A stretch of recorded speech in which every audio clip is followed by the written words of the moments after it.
Good evening.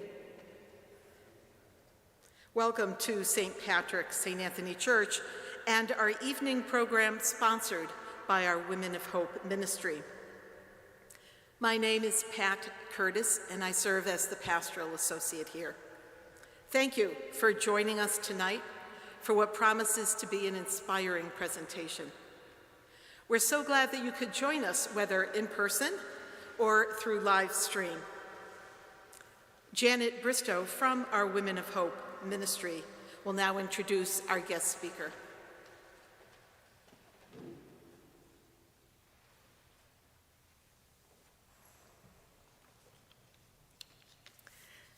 This evening, it is my pleasure to introduce our guest speaker, Miriam Therese Winter. Affectionately known as MT, she is Professor Emerita in Transformative Leadership and Spirituality and founder and spiritual director of the Women's Leadership Institute at the Hartford International University, formerly known as the Hartford Seminary.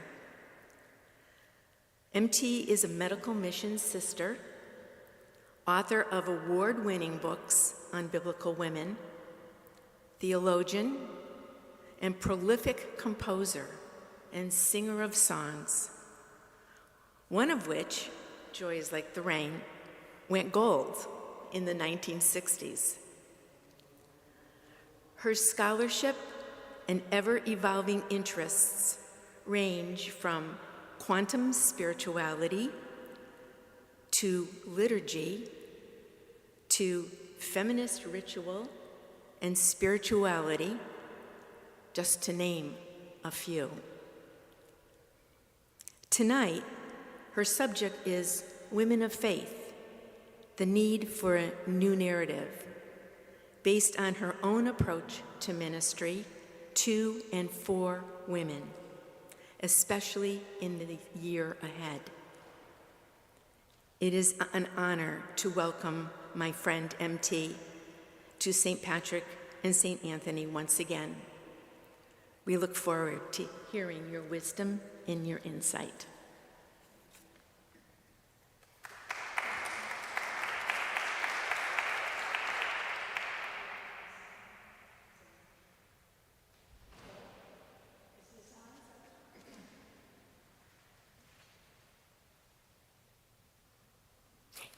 Thank you.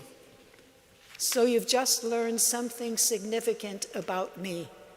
I am not technological. Even the on and off button causes me trouble. And that's probably a really good metaphor for my entire existence, the on and the off button. Because when I am on go, look out. Thank you so much for inviting me to return to this sacred space. I go way back in your history, further back than I can even remember myself. And there's something about this sanctuary that is very, very special. And all the time I have been here in New England, I have felt it to be a welcoming place. And as it evolved as an institute, a church, yes, but with ministries associated with it, so many of the women that were associated with me found their way not only to the doors of this sacred space, but to opportunities to serve, to be in mission and ministry, to grow and celebrate life. So I did not anticipate a return, and particularly in the age of COVID, where I myself have been locked up, keeping safe, necessarily so. It is just so good to be here, and with my beloved friend, my dearly beloved friend, Jan. We're going to have a conversation. I dragged her into that seat She said, what do you mean I'm sitting up there? I said, yeah, because it's just nice to have a companion, right? And there'll be things I'll start stuttering or forgetting something or asking a question, and you can leap right in and fill in the blanks.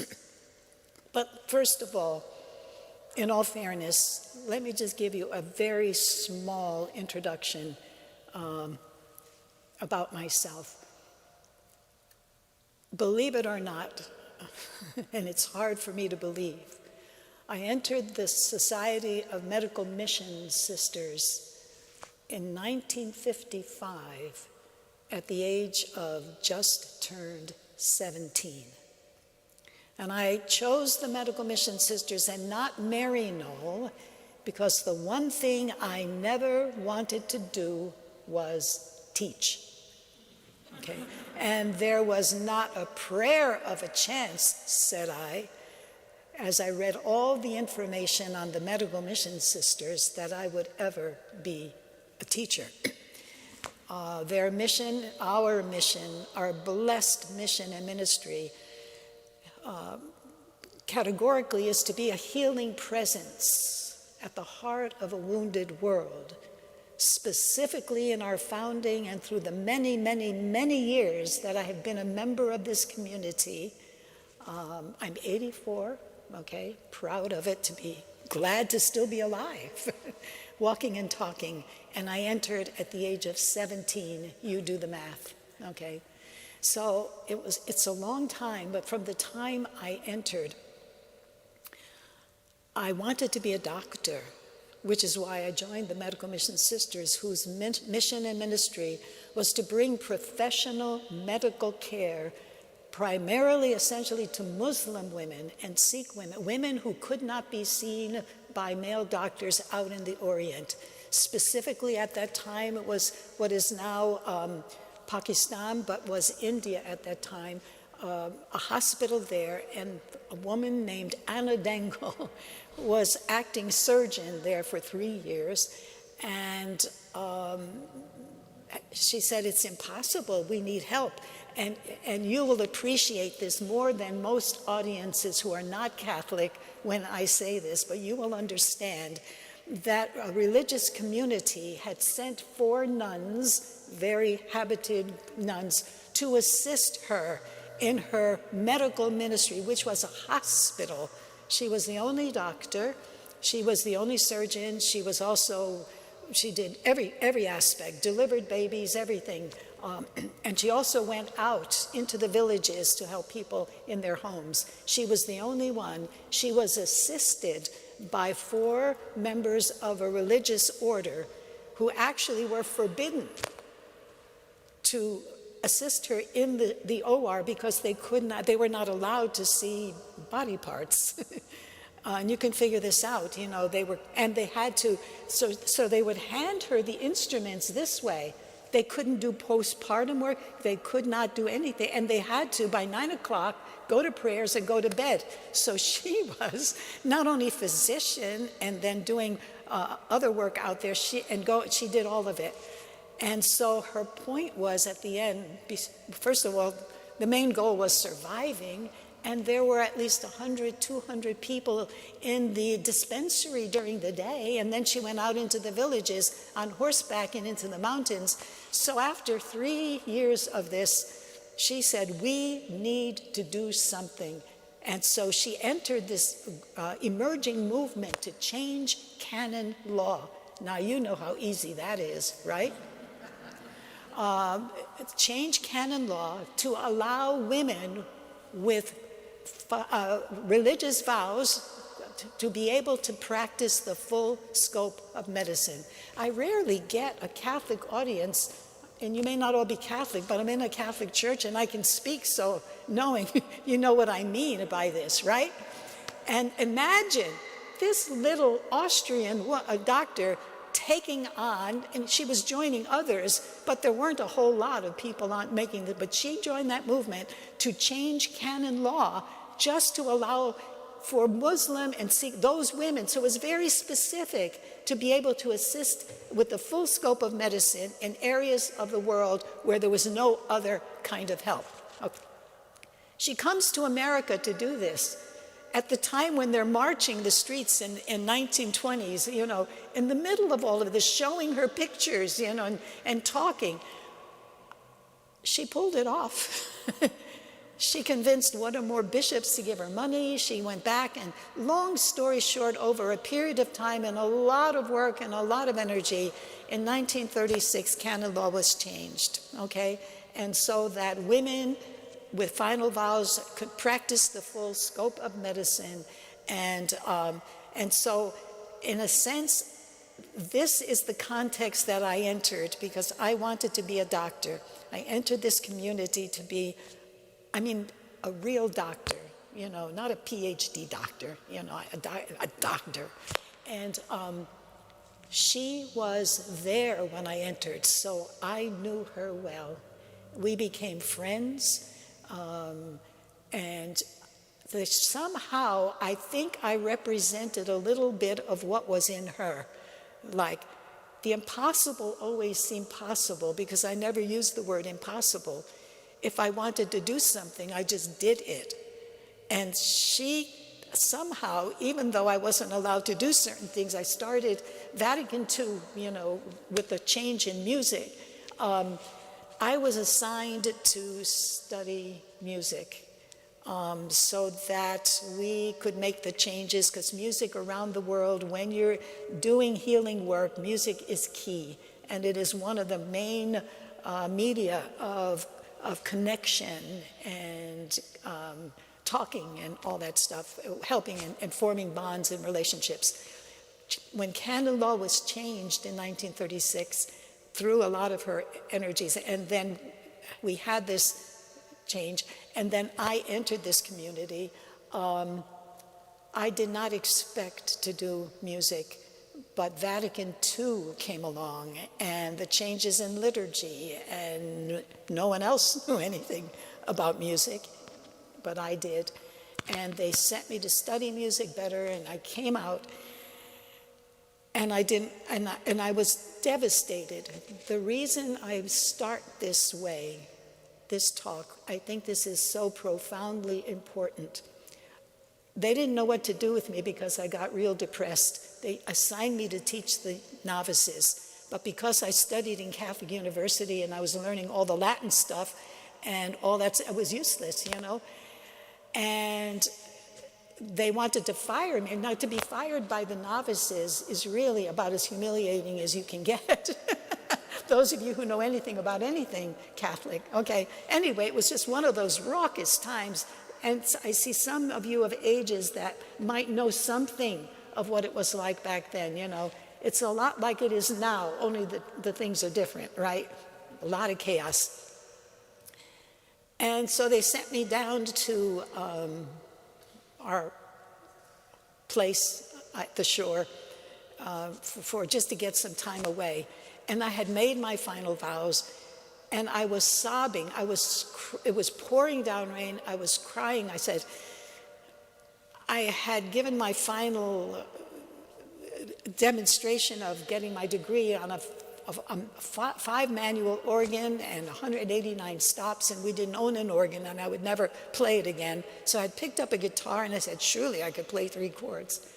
The song I sang in the midst of my agony then was, I saw raindrops on thy window, joy is like the rain, laughter runs across my pain, slips away and comes again, joy is like the rain.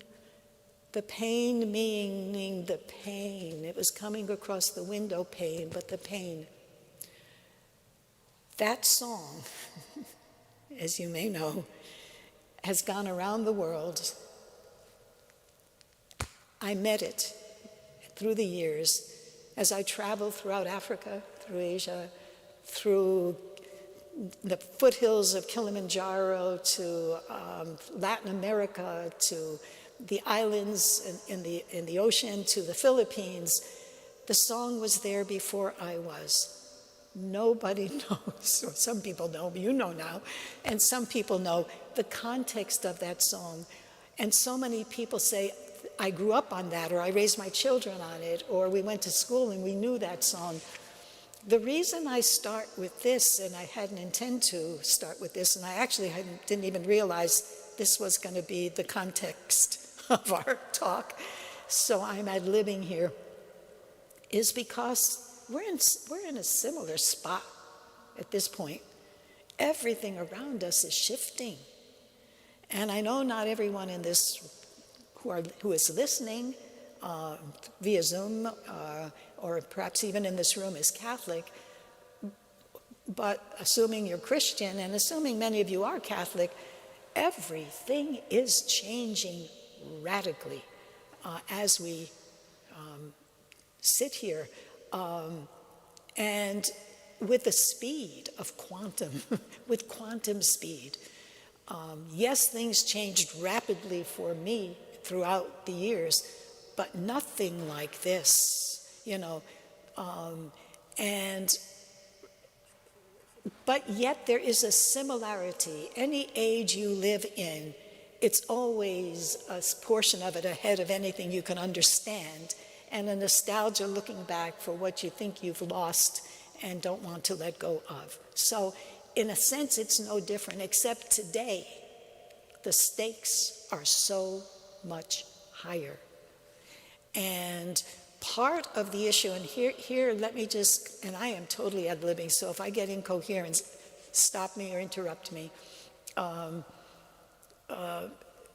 What is so different is the theory, the theology, the science. It isn't the same. We are holding on to a faith tradition so deeply rooted in past realities, even though the Jesus who is core to the content of our faith was so ahead of his times.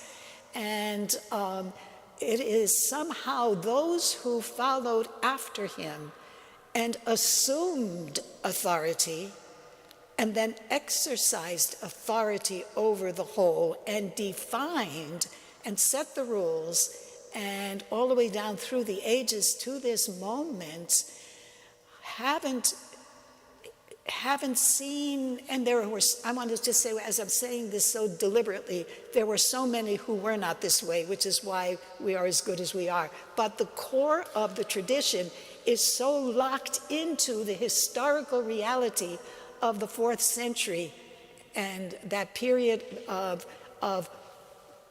top-down authority, and that God is up there somewhere. Have any of you,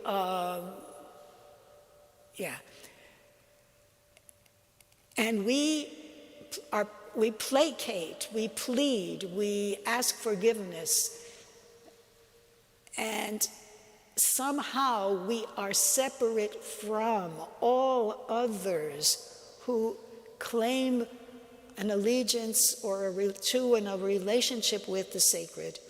All faith traditions, I'm jumping out even the Christian thing, Muslims, Jews, all indigenous peoples, so many humans who have a connection with the divine in a way different than we express. We somehow have gotten us into such a narrow frame that it has to be this way or no way, my way or the highway, that kind of phrase that you use.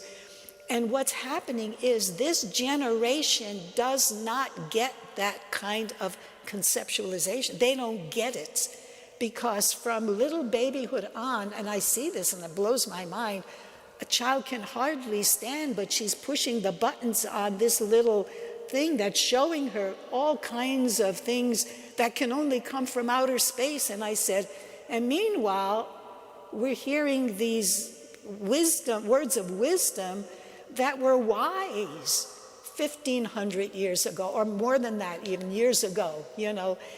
But the depth behind that, what is at the core of the faith tradition, has not been reinterpreted or represented in ways that are relevant for here and now and meaningful for here and now. We are living in an age of quantum reality, quantum energy, not the energy simply, and this is energy that gets me on a microphone. But the quantum energy takes this around the world and then beyond the world, because there's a whole understanding. You know, when you look at NASA's photographs and you see those stars on those gazillion, not just planets, but metaverses, you know, all the life forms out there we don't know beyond us. And here we are, puny little humans in this little planet, and here we are in this moment and in this place. And so I feel this call within me to affirm all the faith-filled people. And when I say faith-filled, whatever you have faith in or for, if you are good, if you are kind, if you are accepting, if you are inclusive, if you are trying, and even if your heart is broken and you're sobbing your eyes out and you don't know which way to turn, and you say, heaven help me, God help me, if you don't define the divine in ways that leave other people out and only let you and your kin in, then you're on the right path. You know, you're on the right path, because no one can understand the sacred and the divine. It is beyond our understanding. We don't get it. But what we get are the results of our actions that we do, and the way we behave and are toward one another, not only of our kin and our kind, but of those who are so vastly different than ourselves. We need to go back to the story of Jesus and look at the humanity of Jesus. That's what I did during this COVID lockdown. I was drawn to, pulled to by the Spirit of Jesus, who actually has dragged me, kicking and screaming at some points, but actually just filled with just divine gratitude ever since, way before Joys Like the Rain, you know. And I said, I got to look at Jesus again. Jesus, the human being, so filled with the Spirit that his humanity overflowed with generosity and inclusion and loving kindness. And as the COVID thing was going on, and also the streets were exploding with Black Lives Matter issues and death and dying, and everything was blowing up, I am sitting at my little computer sobbing this book on Jesus, in the Spirit of Jesus, into existence. And I said, okay, you're really going to be in trouble this time, Cookie. And, you know, there's something about good trouble, isn't it? That phrase, you got to have good trouble. And it's interesting, it's like they trouble the waters. You know, you go in when the waters are troubled. Trouble is part of existence. But faith, solid faith, means we will get through the tough times we are in, if our faith is solid. But what do we have faith in? That's the key.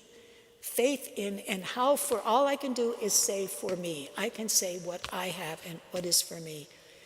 While I have this deep friendship, love affair, connection with Jesus, my spirit is so connected within my heart with spirit, the spirit, you know, the spirit of reality. When I teach spirituality, I don't use the word spiritual, okay? I use the word spirit ritual.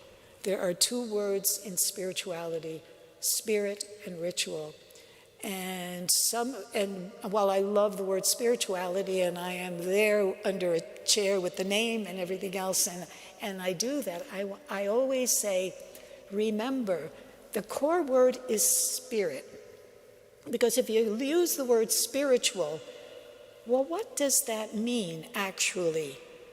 Because then already you've left behind the humanity, the physical, you're saying the spiritual, as if there was a separation from, okay?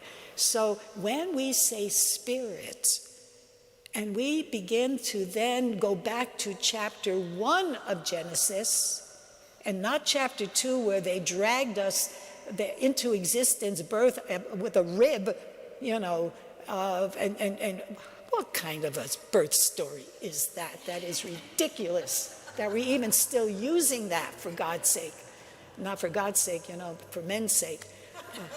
The very first creation story is God created all, and then God created male and female, humanity, female and male. God created us.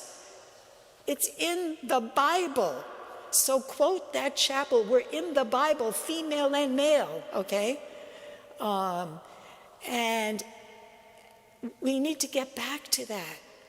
And the thing is, when we're in this quantum universe now, it's a different understanding of energy. And so we use the word spirit and then we use the word spiritual. So you get spiritual, you do spiritual things. If you keep with spirit, spirit is in everything, everyone, everywhere, at every time. So we need to invoke spirit, the divine spirit. We need to evoke it. We need to begin to show that divine spirit, the Holy Spirit, is in you and me, in all of us. It is in all creation. It is in all life. It is the divine reality imbued everywhere, So that's where I have come from and managed to hang in there and not be kicked to the curb for 42 years at Hartford International University, which celebrated the end of my tenure and the formal erection of this chair. And you know what? That was the most painful thing I ever did, to put my name on a chair. I have to do this every time. But I knew, you see, you got to be smart. You got to say, sometimes you got to know when to hold them and when to fold them, when to walk away and when to be clever. And I knew that if we had a chair, okay, they cannot take the area of transformative leadership and spirituality away. It's there because that's how academics works. So I said, okay, act academically there, do that. And so we collected the money, we got the money for that chair, And so it will always be, and the only way to get the money is to plaster my name on, because people knew that and they would give the money. So thank you all for giving the money. And, but the neat thing is there are two of us now, and the person who is replacing me on the chair is Lutheran, a Lutheran priest, an environmentalist. She thinks we should jump in the water for baptism and not just sprinkle a few drops on ourselves. She is incredible.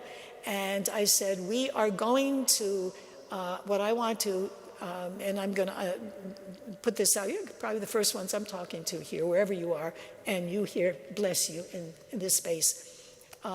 Those 95 theses that were not, that were banged on the door and separated the whole Lutheran tradition, I said, okay, Lisa, I'm initiating, and I'm initiating it now tonight here. So we're doing it now.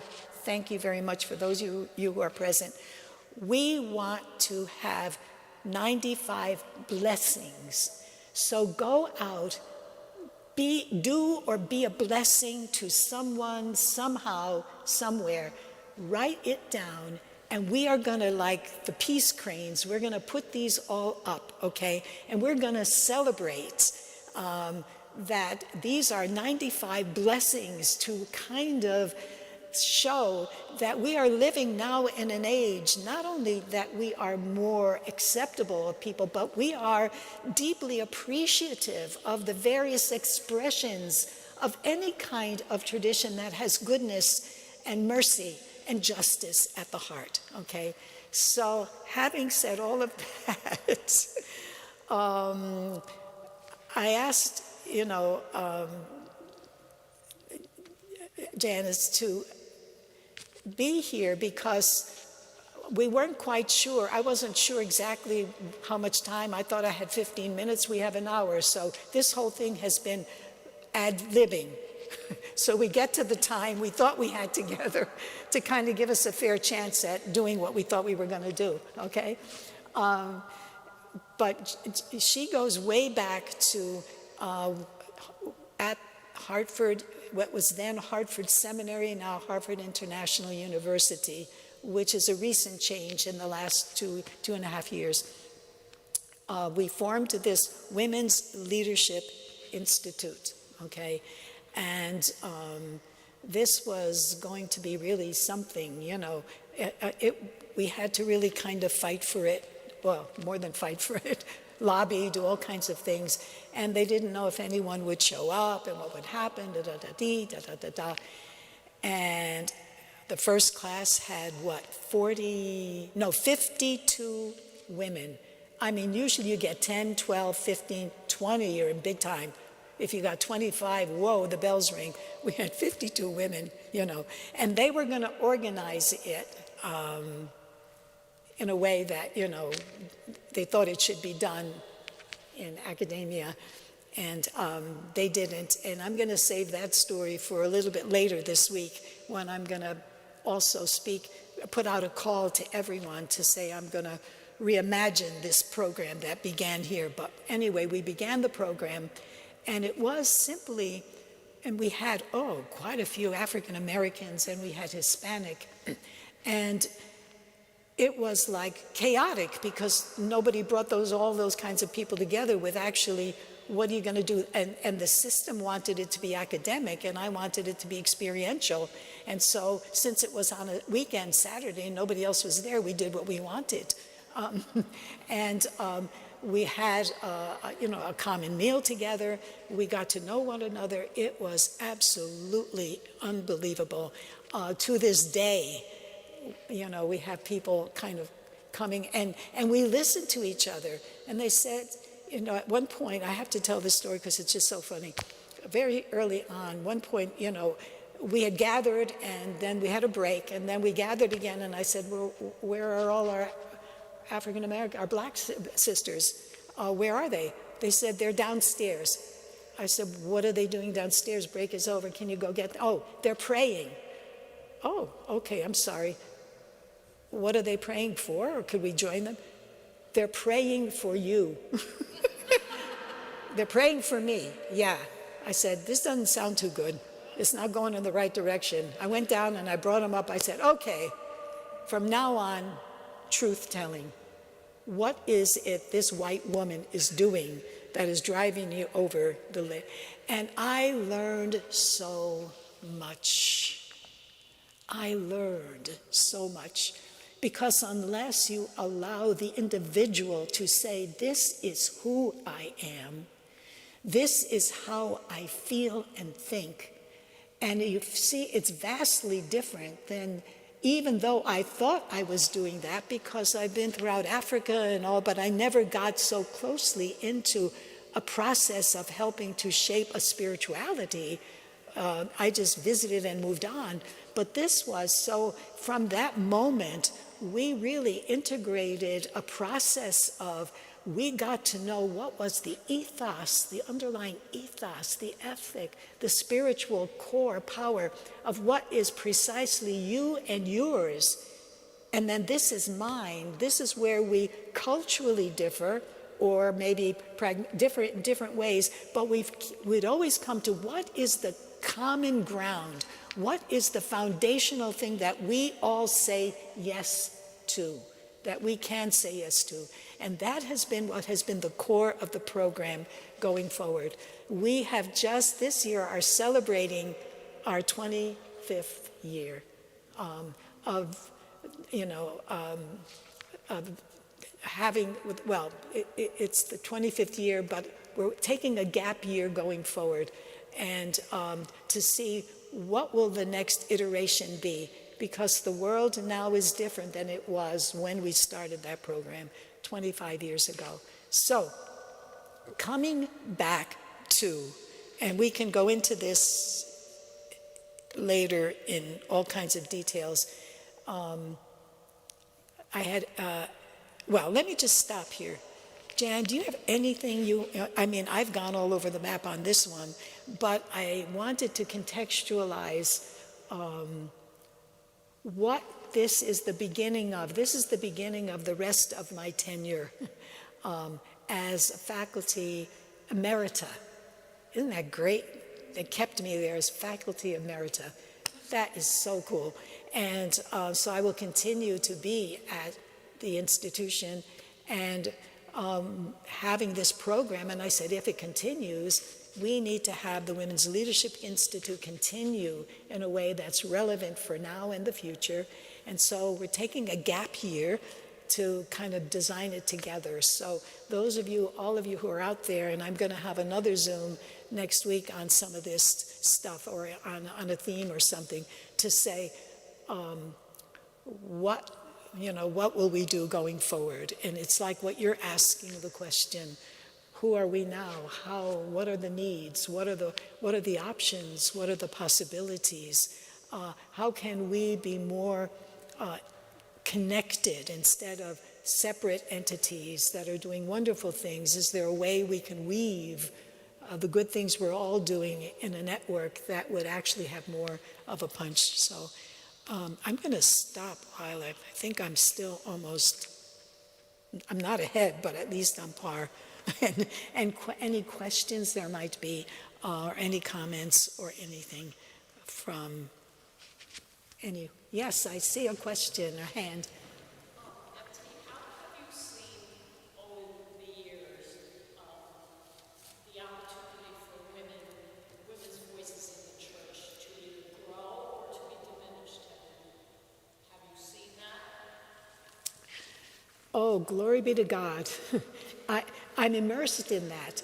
I've been immersed in that because teaching liturgy and spirituality and women's leadership, and specifically women's leadership and spirituality, which is a co-piece of that, through all those years. And then also being invited to speak, because I did a slew of books, which I wasn't going to speak about tonight, but of all the women in the Bible and all of the looking about everything, trying to, so as we go along, I was always listening to the individual and encouraging the individual, whatever her place is, whatever her journey is, to find what works for you in the way that brings you peace, because before, and still even now in the tradition we are, say in Catholicism, it has to be this way. You can't think or be different and be, and it's changing. And that whole, within 10 years, and it's going to be less than that, that whole group is going to be dead and gone, And so what I've done is focus on the earliest iteration of Eucharist and table fellowship, going back to Jesus. So I'm sliding into this other piece here. The key spot will be the kitchen table, or maybe the coffee table in the living room. A major, major, major gathering place. And Eucharistia, and I wrote that book, Eucharist with a small e, and I'm reissuing it again, where around the kitchen table or in any meal together, when you break bread or you offer, where you eat together, and I developed, and I've written the books on that, That was the Jesus tradition, not the one. The one we have was established after his death, okay, by those men who had some, kind of need to ensure not only, they all had a desire that the Spirit of Jesus would continue, but theirs was not so much the Spirit of Jesus, it was the process, it was we need a church, we need a big building, we need to this, we need to do this. Whereas the core of the Jesus tradition was really centered around the meal, the table meal, the weekly Shabbat meal, at which you will certainly remember that it was the head female of the household that would call the Shabbat down, would convene Shabbat, would sing Shabbat, okay? And all of the food, 99% of it certainly was prepared by the women. Yeah, there would be a little bit of help from the guys, carry the trays in, that kind of thing. So the blessings then the male took over and blessed. So it was a familial thing, and we need to get back to what is essentially Eucharistia in the spirit, the early spirit of Jesus and the early followers, which is a family meal. And in a sense, that is happening. If we think about this in this time of COVID, where we can't get into institutional places, well, then rethink this and say, well, here I am. I'm calling on Jesus, the Spirit of Jesus. I'm going to bake some really good pancakes, and I'm calling my friends or asking the family or a couple of people to come over and bless the bread. Bless doesn't have to be wine, then the coffee, the tea. Bless it. That's Eucharistia in our time. That is Eucharist. That is the living Spirit of Jesus living on. And so as they're figuring out what to do structurally and institutionally, let's just rebirth the communities in the Spirit of Jesus as we await what unfolds, okay? I'm not even sure why I got down that trail. One question, yes. Does that help at all? Or is that anywhere near any? Thank you. Okay. Yes.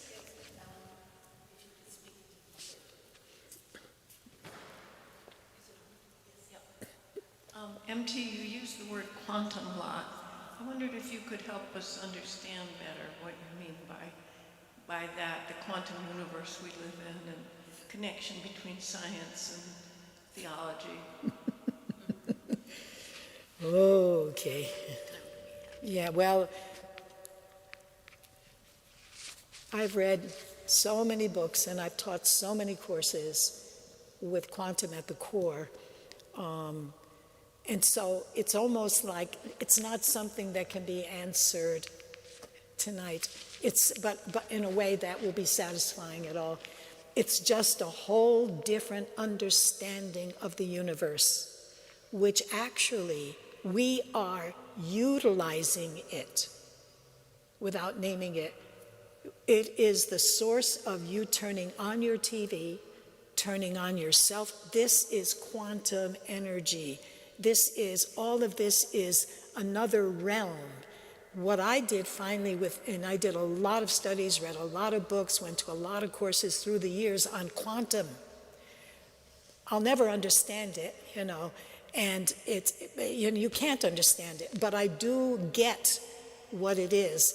It is just, and you have to think about this. You have to go into anthropology, study the beginning of this planet, study where we come from, and know the length of the gazillions and gazillions and gazillions of light years, and all of that stuff. And here we are, and we evolved on this planet. There was an evolution. We didn't just plop with everything there, we evolved, and humans evolved, and we are still evolving. And the prediction is that in less than that now, years, we will merge with the computer. I kid you not. this is what is being said, and it's in little bits happening. You know, you put a little bit here, something here, and you do that. You know, this will then be implanted in me so I don't have to hold it. And you will be there. And see, this is what happens in areas where they're pushing us forward into new discoveries and new things. How do you think, like, we can, in a short period of time, it has become commonplace to be in every country of the world in our living room as if we were there with the television. It's like we just take it for granted. We can be there in the war zone. We can be there in the celebrations of every single place. And then someone else says, I'm taking this trip and I'm going to get all the food in London. So you all run out to the grocery store so you can eat what he's eating while he's telling you his recipe. We are like, and think about this. We are now, and especially someone like myself that belongs not only to this Medical Mission Sisters order that is globally oriented, but I'm in this university that is globally oriented. So I am so globally oriented, it is hard for me to sit in this chair and try to speak like a human being to a small group of people that just want something coherent. So I forgive me, but I just, they're so.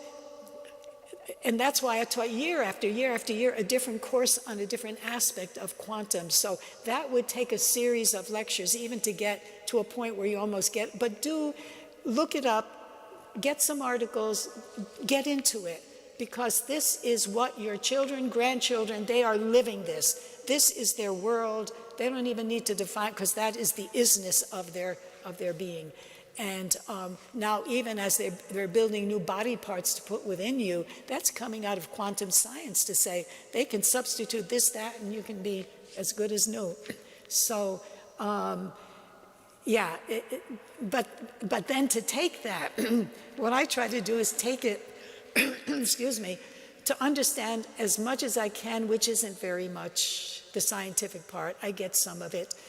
But then to express it, feel it metaphorically, poetically, practically. And I think that that's the way it's always been through the ages. That back in the camps, you know, when the men went out and tried to get food for the family, there's something about looking up at the stars, dancing around the fire, keeping rituals that made sense to you in the part of the world where you had a sense of commitment to family and culture and continuity. What is so difficult for us, and getting more and more so, is this electronic visual, the televisions, whatever, all day long, everything is, there's so much. It's too much. It's too much. And we are of an age that we can choose to turn off. But the generation coming forward almost can't, because they're either on something here or this, on the phone or on the, it's getting so that, and that prediction of merging more and more toward humanity and machine is getting a bit scary. So my plea to all of us is be fully human, which we are. So dance once in a while in the streets. Turn on the water hose and spray it on somebody and get somebody, you know, in other words, I just think, and reach out and give some food to the hungry and who are asking for bread here and now before us, so we can not only experience our own humanity toward humanity, but to see that humanity is vulnerable, and we're on a point where, you know, the responsibility is going to belong to this coming generation now, that there will be a species called humanity that will survive.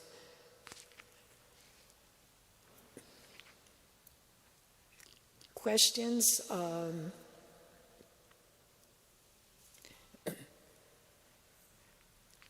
How about yourself?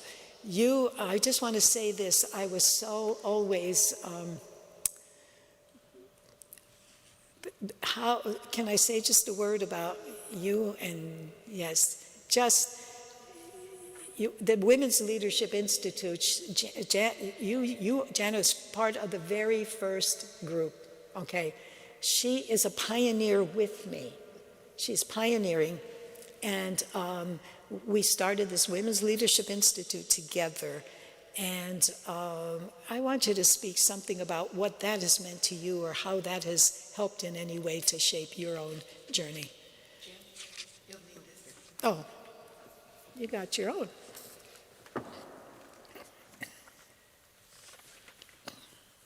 Well, the Women's Leadership Institute came out of an experience that the Harvard Seminary used to have once a year called Women Word in the Church. It was once a year where women were called together, and it was an experiential weekend. It could be Native American spirituality. It could be looking at the planet around us.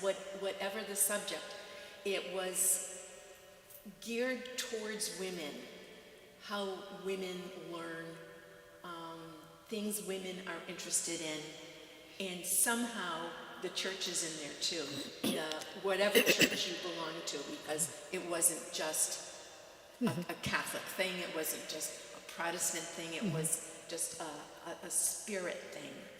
And I remember it would be so intense and beautiful and different than anything I knew, and how it kind of, you would look around you and you would see that women were opening up in a way that you knew wasn't usual for them. They were looking at God as not Father, God as more than that, God as maybe Mother too. And once a year, maybe it would take you a couple months to come down after that experience, but we wanted more. And I think that message was heard loud and clear. And that's what the Women's Leadership Institute grew out of. And I was knocking on their door when I found out that this was going to be something that I could do. And the women who came all, I think, felt the same way.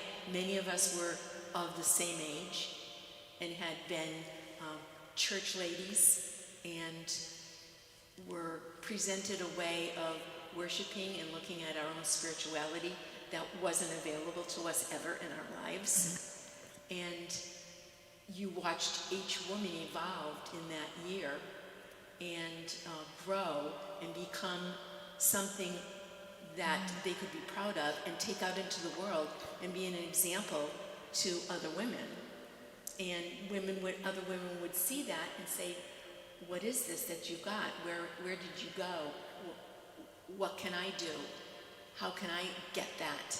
And so more and more, it was so much word of mouth that women flocked because women want something that we can't find anyplace else, in that we need in our lives. So that opened me up, and out of that came a ministry that I never thought I would embrace or be a part of, the Prayer Shawl Ministry. And I think that us going forward, I mean, you've come to this spot after all of these years, and us coming forward, younger women are different. They want things, or they expect things that we never expected. Right. So the challenge is how do we meet that? How do we meet that need? And there's no doubt in my mind that this next step is going to be the evolution of that. Yes, yes, yeah, excellent. Yeah, And so we're coming to our time together as the end. I don't know, Oh. what time is it? yeah, my goodness. About 3 minutes. Whoa, So is there anything you'd like to say you get, in the next I 3 mean, I've minutes? said so much already that I, thank you for being here. Thank you for inviting me to share this with you. And I am putting out an invitation that I want to get on a Zoom meeting within a week or two or so. This Women's Leadership Institute that was started first class, very first session in 1996. I feel it's come to conclusion in terms of part one, okay? I think we look back and what we did, knowing nothing, and all the things we learned and all the growth to here, we've fulfilled that, and we're going to celebrate that. We're going to have a wonderful whatever. But I want to start Women's Leadership Institute going forward, okay? So it's not over, it's beginning again. We're always beginning again. And so partnering with my dear partner here, Jen, I'm inviting all of you to stand by because we need to do this differently. You know, we've achieved objectives we never thought we would even have or would ever be possible. And now we look, oh yeah, we did that. That's done. That's okay. We've got this. We want to look forward now, you know, for the children and the grandchildren and also for the good of the planet and internationally and all. So I'm going to launch an invitation that this year we're going to think about this, and then starting next year, what do we want to do? Because there are so many needs out there and so many opportunities and so many of us eager to make a contribution that will make us feel good about doing something good at a time of need. So stand by, and we're coming at you and coming after you. Thank you. MT. God bless you. We look forward to it. Thank you. Thank you very much. Would you close that for me?